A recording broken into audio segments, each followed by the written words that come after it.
I'm back, this time to welcome you to our spiritual home, the Unitarian Universalist Church of Tarpon Springs. I already told you my name is Mark Hopkins, and I'm a member here. For those of you who may have difficulty seeing, I'm a mid-70s white male with graying beard and hair. We acknowledge that as we live, work, and play on the traditional homelands of the Seminole, Tocobaga, Miccosukee, and Muskosco peoples, we believe in treating the land and waters and their stories with care and respect as part of our practice of honoring the first peoples who have nurtured this coast since time immemorial. This morning, across the globe and in our community, many people have been celebrating a special holiday.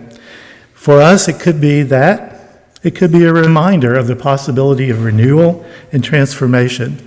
It could be that we remind ourselves that love can and does restore many things in life. We offer a warm welcome to guests with us today. We'd like to get to know you better and hope that you'll join us following the service. We have coffee hour and refreshments. Our mission statement is we are a liberal faith community for all ages, promoting spiritual growth, social justice, and the arts. We have a special speaker with us today, Lizzi Wolfson. Lizzi is a member here. Yeah, you know Lizzi.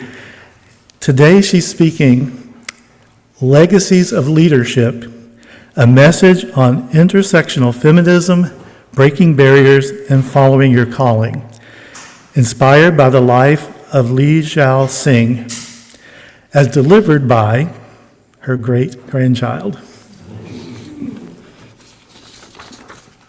Our music today is provided by our music director, Bonnie Whitehurst, and our choir. And just a note from our musicians, they know and they vastly know that you appreciate their music. They really don't need applause at every moment. That sometimes is something that would be better appreciated in silence. So if it's okay, is it okay to tell them to hold your applause till the end?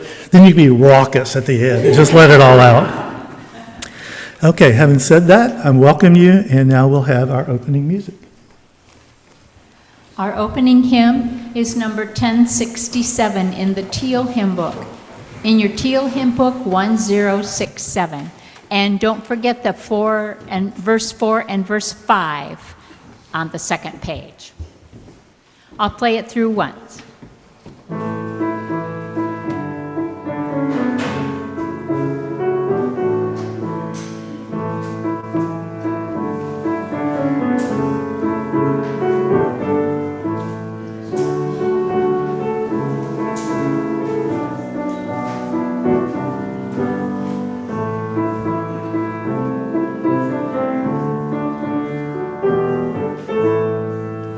Mother Earth beloved,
Good morning.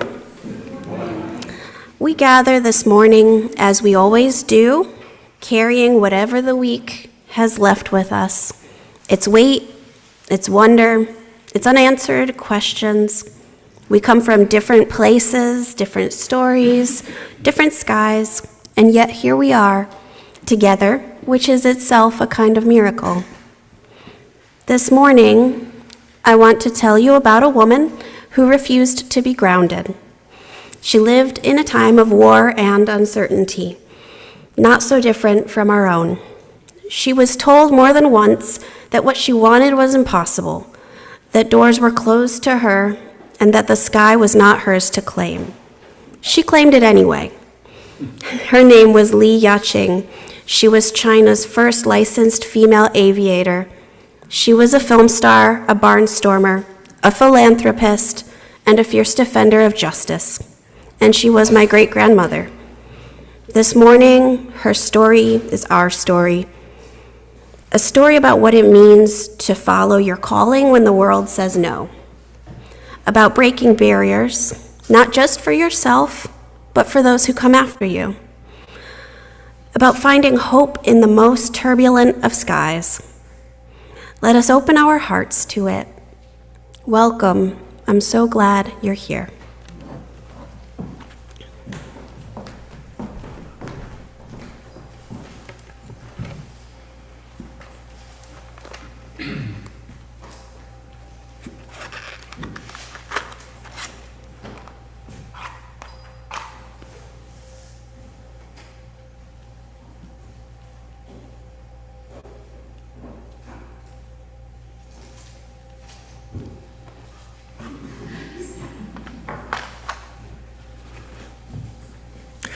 Shining Upon the Hearts by Sanye Hawk.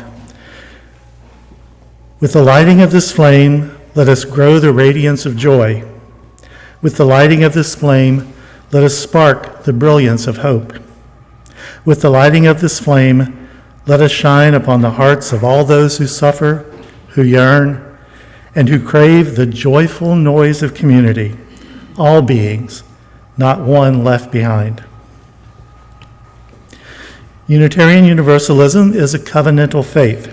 We'll now read together our congregation's covenant. We strive to look for, encourage the best in each other as we move toward justice, peace, and love for both ourselves and the world. When we fall short, we seek understanding, reconciliation, and covenant. We now sing together Spirit of Life, 123 in the Gray Book.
Thank you, Diana.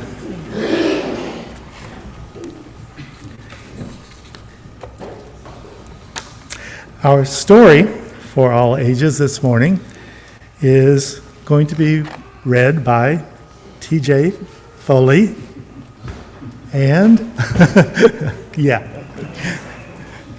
Odessa?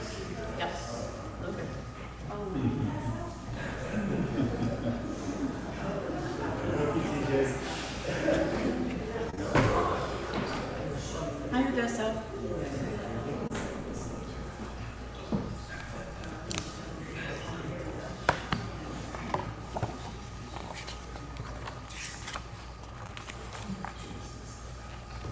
Good morning.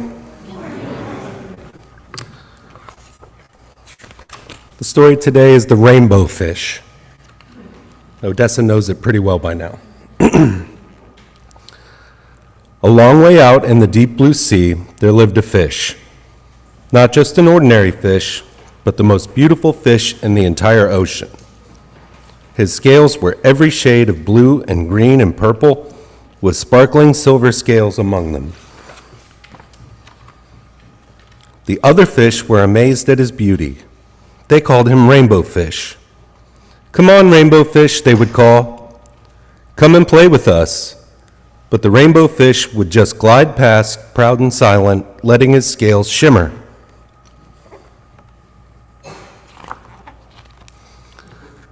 One day, a little blue fish followed after him. "Rainbow Fish," he called, "wait for me.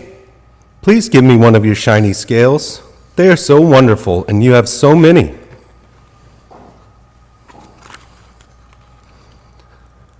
"You want me to give you one of my special scales? Who do you think you are?" cried the Rainbow Fish. "Get away from me." Shocked, the little blue fish swam away. He was so upset, he told all his friends what had happened. From then on, no one would have anything to do with the Rainbow Fish. They turned away when he swam by. What good were the dazzling, shimmering scales with no one to admire them? Now he was the loneliest fish in the entire ocean. One day, he poured out his troubles to the starfish. "I really am beautiful. Why doesn't anybody like me?" "I can't answer that for you," said the starfish. "But if you go beyond the coral reef to a deep cave, you will find the wise octopus. Maybe she can help you." The Rainbow Fish found the cave. It was very dark inside, and he couldn't see anything. Then suddenly, two eyes caught him in their glare, and the octopus emerged from the darkness. "I've been waiting for you," said the octopus with a deep voice. "The waves have told me your story. This is my advice. Give a glittering scale to each of the other fish.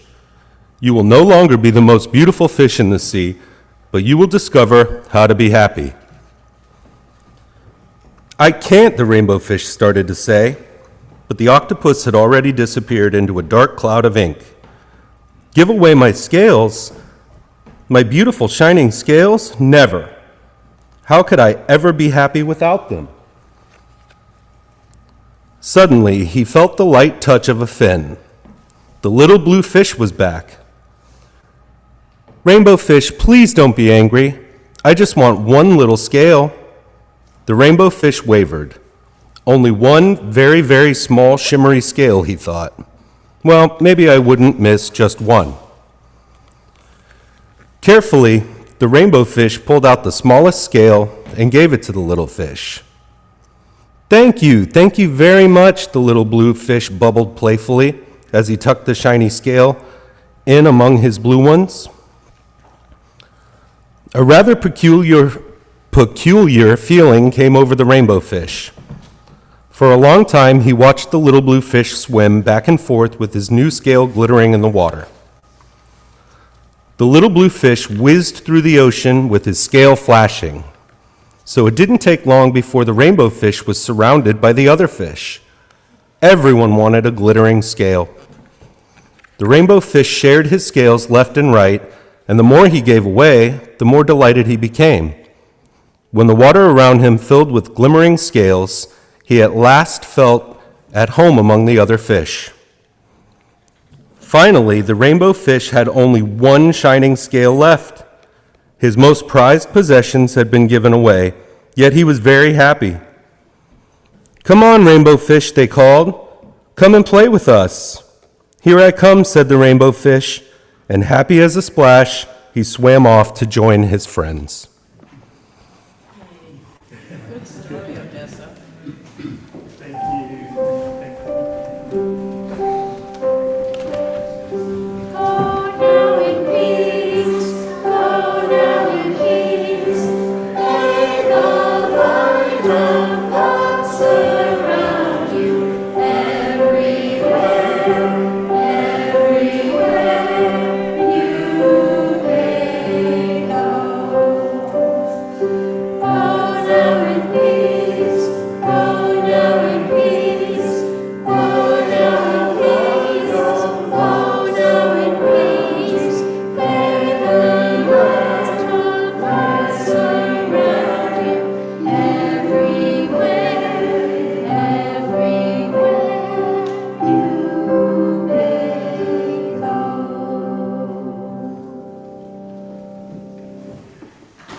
During April, we are having a special purpose collection for the Shepherd Center. Their mission is to strengthen families, children, and individuals to their full potential by providing food, clothing, and outreach services to those needing a helping hand. Last year, they distributed groceries to over 329,000 hungry people. They fulfill their motto, "Get help, give help," with their food pantry, community kitchen, family services, mentoring, job training, and referrals to community partners. We ask that you make checks out to UUCTS Memo Shepherd Center. You may put your check in today's offertory passed around, or mail it to 57 Reed Street, or donate online by going to uutarpon.org. Special purpose collection envelopes are in the pews for those who want to donate cash during April Sunday offertories. Please check off social justice. Thank you.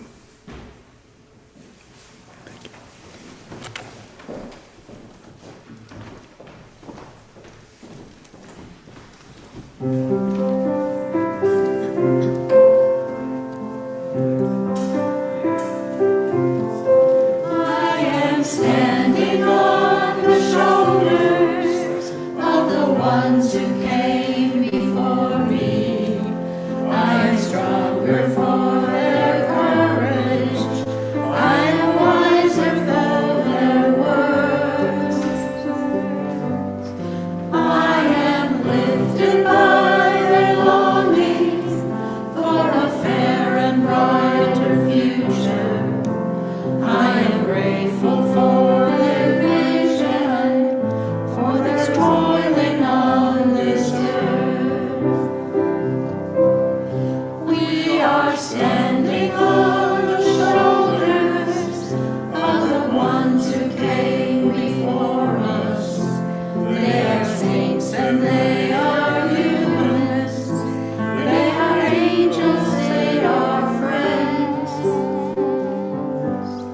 We can see beyond the struggles and the troubles and the challenge when we know that by our efforts we can be better in the end. They lift me higher than I could ever fly, carrying my burden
we offer ourselves a moment of silence that we might prepare in a quiet space to connect with sources within and beyond.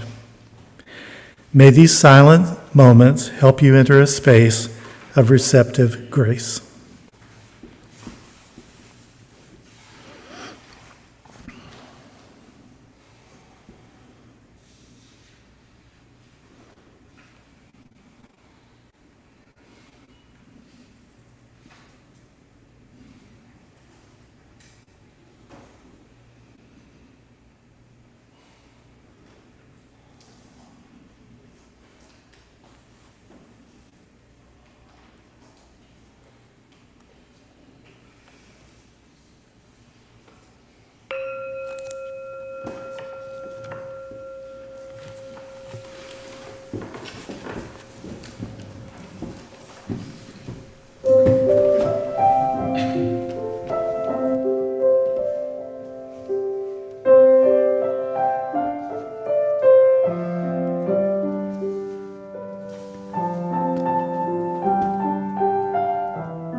Women hold up half the sky.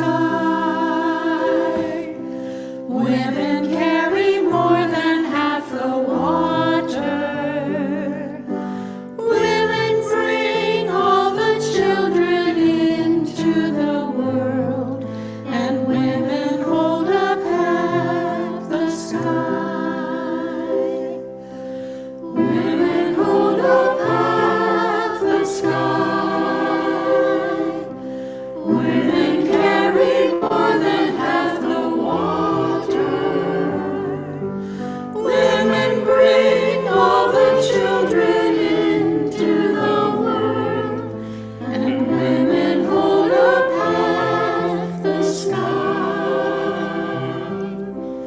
Women hold up half the sky. Take one down? Yes.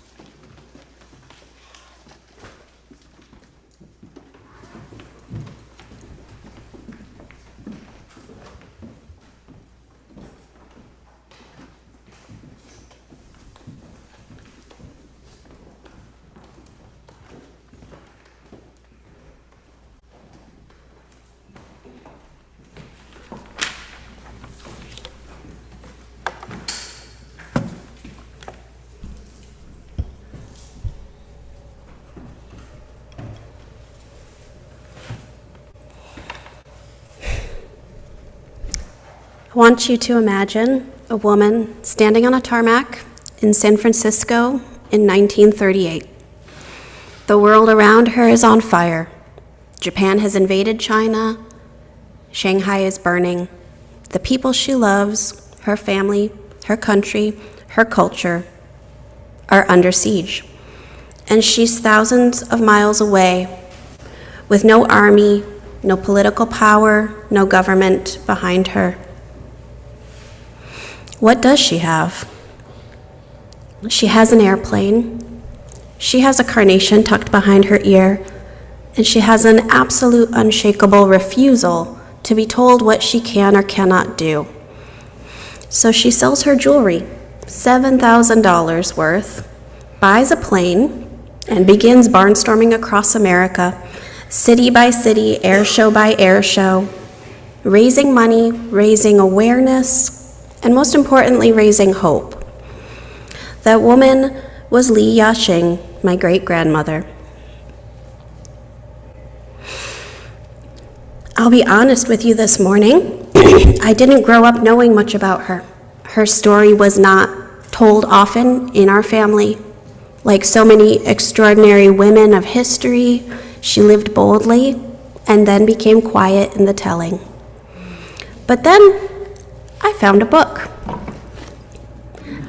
Sisters of Heaven, this is her, China's Barnstorming Aviatrixes by Patty Gully. And in its pages, as a young adult, I met my great-grandmother for the first time. Not as a faded family name, but as a full, ferocious, magnificent human being. And I thought this congregation needs to meet her too. Because her story isn't just a family story. It's a story about what it costs to follow your calling, about what it means to break barriers, not just for yourself, but for every marginalized person who comes after, about how one person with enough fire in their soul can change the world. And in these times, when so many of us are searching for reasons to hope, I believe this story is medicine.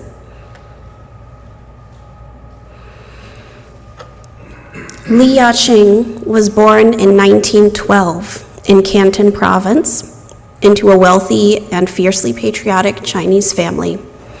And from the very beginning, she was not destined for a quiet life. Her family gave her the nickname Dan Dan, which is a homophone for the Chinese word for bomb, because they used her baby carriage to secretly transport explosives for revolutionary causes.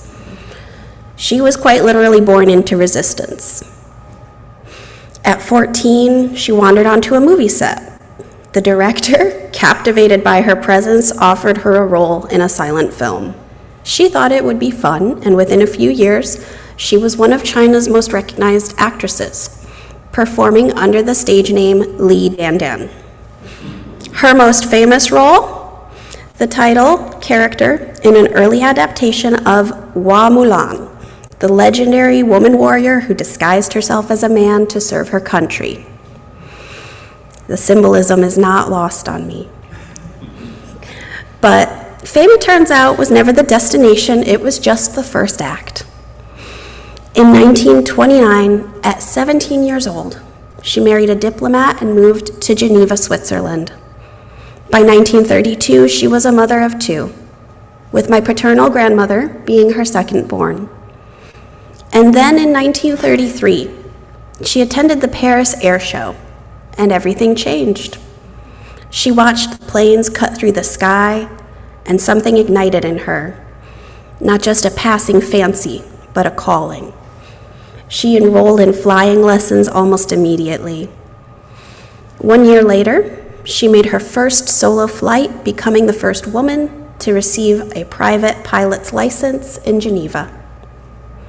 She would later explain her motivation simply. Japan was threatening China. She wanted to serve her country. And she believed aviation was how to do it. She was not yet 25 years old.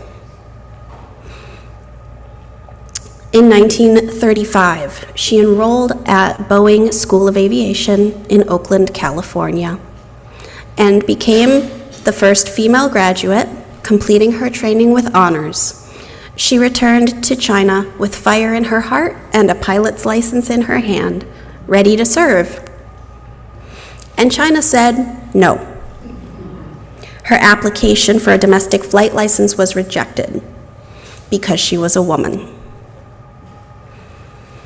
Let that sit for a moment. She had trained in Switzerland. She had trained in America. She had graduated with honors from one of the finest aviation schools on the continent. And the government of her own country told her she could not fly, not because of her skills, not because of her record, but because of her gender. Li Yaqing didn't accept this. She insisted, she pushed, and she demanded to be tested. The Nanjing government finally relented and sent an Air Force pilot to evaluate her. She passed with excellent results and became the first woman to receive a flight license issued by the national government of China. She then helped found the Shanghai Municipal Air School and became its only female instructor. In the spring of 1937, she watched the first class graduate with 30 men and 1 woman. She was building a world she wanted to live in, one in which women could fly. But history had other plans. In July of 1937, the full-scale Japanese invasion began. Within months, the Chinese Air Force had lost 103 pilots. Civil flights were grounded. Li Yaching flew Red Cross supply missions between Hong Kong and Canton, but she wanted to do more. The Japanese put her on their blacklist. She was forced to leave Shanghai. And so she did what she always did when the world slammed a door in her face. She found a window and she flew through it. Back in San Francisco, with her country at war and her personal savings in hand, Li Yaching hatched a plan. She would barnstorm across the United States, performing aerial exhibitions in city after city, raising money for Chinese war relief, and raising the consciousness of the American public about what was happening in China. She sold $7,000 worth of her own jewelry to buy an airplane. Everywhere she went, she wore a signature outfit, sharkskin slacks, leather sandals, perfectly matched lipstick and nail polish, and a carnation behind her ear, which became her trademark. A symbol that elegance and courage were not opposites, that a woman could be both beautiful and unstoppable. Audiences were transfixed. Newspapers couldn't stop writing about her. Hollywood came calling, and she appeared in a film called Disputed Passage alongside Dorothy Lamour, playing a Chinese aviatrix, doing her own stunts, and donating every penny of her fee to the War Refugee Fund. She wasn't just performing, she was witnessing. She was a living, breathing embodiment of a China that the world needed to see, not a nation to be pitied, but a people of courage, dignity, and grace. And she was not alone. She was joined in her tours by two other remarkable women who are also in the book, Hilda Yan, who had represented China at the League of Nations, and Jessie Zhang, the only commissioned female officer in the Chinese Air Force. 3 women, 3 airplanes, 1 mission: to tell the world the truth about what was happening and to ask for help. Patty Gully, who wrote their story, described them as China's barnstorming aviatrixes. But I prefer to think of them as something older and more elemental. People, women, who refused to be silent in the face of injustice. Women who used every gift they had, beauty, skill, wit, courage, in service of something larger than themselves. My great-grandmother raised an extraordinary amount of money and awareness during those years. She didn't stop the war, she couldn't, but she changed minds, she opened hearts, and she reminded people that compassion has no borders. I've been sitting with her story for some time now, and I keep returning to a question that I think her life poses to all of us. What are you willing to sell your jewelry for? I don't mean that literally, though in some instances it might. I mean, what is the calling in your life that you would sacrifice comfort, safety, and certainty to pursue? What's the thing you know you're meant to do, even when every door seems closed? Li Yaching's life is at its heart a story about justice, equity, and compassion, 3 of the values that we hold most dear in this tradition. Justice, because she fought against a system that told women their skills didn't count. She didn't accept that verdict. She demanded to be tested on her merits, and she prevailed. Equity. She didn't just fly for herself. She founded a school. She trained students. She worked to create a world where others, including that young one woman in her first graduating class, could follow. She understood that breaking a barrier is only meaningful if you hold the door open for those behind you. Compassion. Because when her country was suffering, she did not turn away. She crossed an ocean, not with an army, but with an airplane and a carnation, and a refusal to let the world forget. In our tradition, we speak often of the inherent worth and dignity of every person. I think Li Yaching believed this before perhaps she had words for it. She believed it when she demanded the right to be tested as a pilot. She believed it when she flew over a burning country to deliver medicine. I wish I had known her. My family doesn't really speak of her much, and I understand why. Her story's complicated, as all great stories are. She was brilliant and difficult and passionate, and sometimes absent in the ways that most driven people can be. She was a human being who chose over and over again to do the harder thing. My grandmother, Mary Molan, said this: "It's like reading about a famous personality, and not my mom because I didn't know her. The divorce decreed that she would have to give up contact with her children. The Chinese went into war with Japan before the US did. We were very safe in boarding school from kindergarten to 7th grade. This makes me think about the efforts parents go to protect their children's safety. And this is a sentiment that I hold dear as my family prepares to migrate to better opportunities in another country." Li Yaching lived until 1998. She died in Oakland, California, the same city where she had once trained at the Boeing School of Aviation, the same Bay Area where she'd launched her campaign, the same America that had once watched her perform aerial loops overhead and marveled. Pardon me. She had outlasted the war. She had outlasted the revolution. She'd outlasted the world that told her she couldn't fly. I think about that a lot these days, when the world feels heavy, when the news is hard, when it seems like the forces of injustice are too large and we're too small. I think about my great-grandmother standing on a tarmac in 1938 with just a plane, a carnation, and a refusal to despair. She didn't know how the war would end. She didn't know if her country would survive. She didn't know if her flights would matter. She only knew that she had a gift and a calling and that the world needed her. And so she flew. Friends, that's the invitation before us today. Not to have certainty, not to have guarantees, but to show up with whatever gifts we carry, in service of a world more just and more whole than the one we found. To hold a carnation, whatever yours looks like, and say, "I'm here. I will not be silent.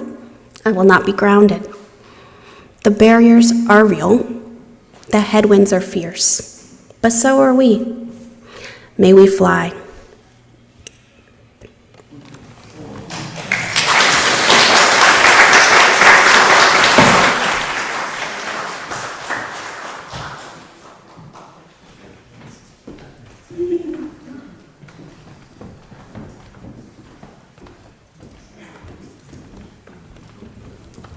Our final hymn is number 1003 in the Teal Hymn Book, Where Do We Come From? 1003. And this is in 4 parts. And each part is repeated before you go on to the next part. Once we get to the end of part 4, you can go back and choose any other part to do 4 times through. And then we will end.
Before we go, I want to say something that has nothing to do with airplanes, or maybe it has everything to do with them.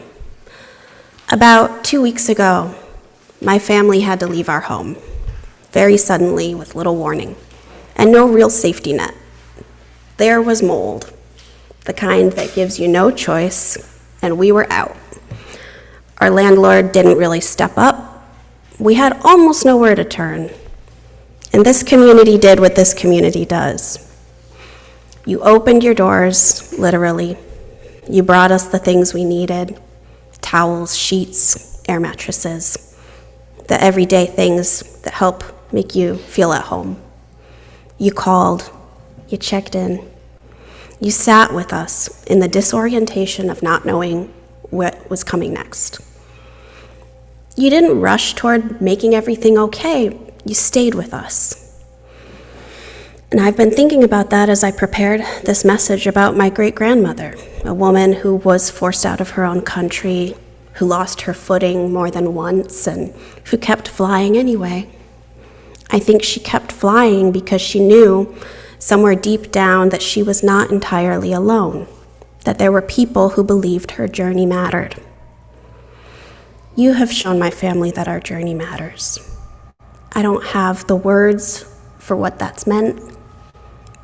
I only have these: thank you, thank you, thank you. Go in peace, keep caring for one another, and whenever life tries to ground you, fly anyway. May it be so.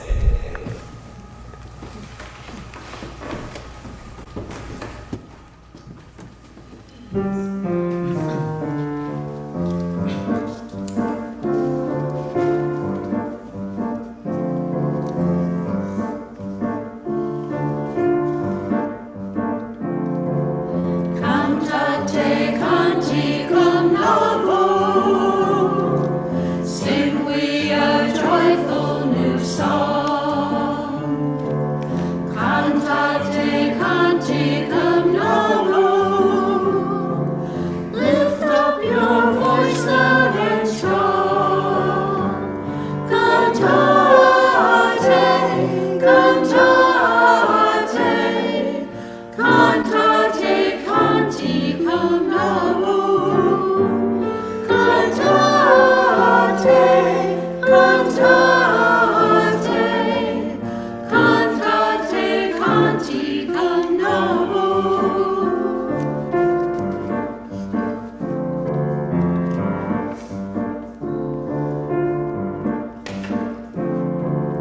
Cantate canticum novum, sing we a joyful new song. Cantate canticum novum, lift up your voice loud and strong. Cantate, cantate,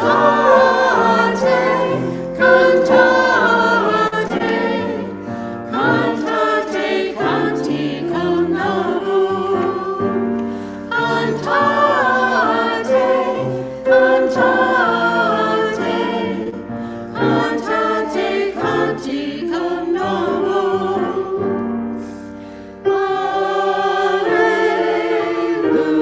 Alleluia, joyfully sing a new song. Alleluia, lift up your voice loud and strong. Cantate canticum novum, sing we a joyful new song. Cantate canticum novum, lift up your voice loud and strong. Cantate, cantate,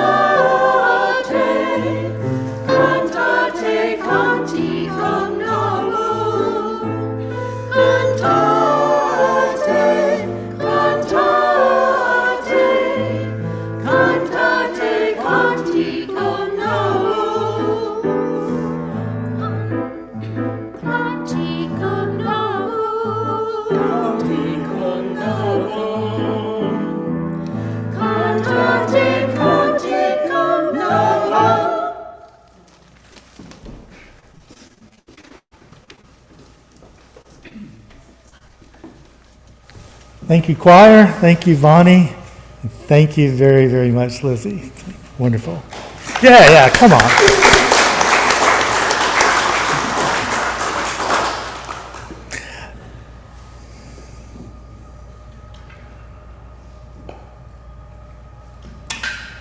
As we extinguish this chalice flame, may the warmth of his light remain with us, guiding our steps and our hearts. Let us carry forward the strength of the community, the courage to speak truth, and the hope that transformation is possible. In each breath we take, may we remember that the work of love, justice, and healing is ours to continue, both here and beyond these walls.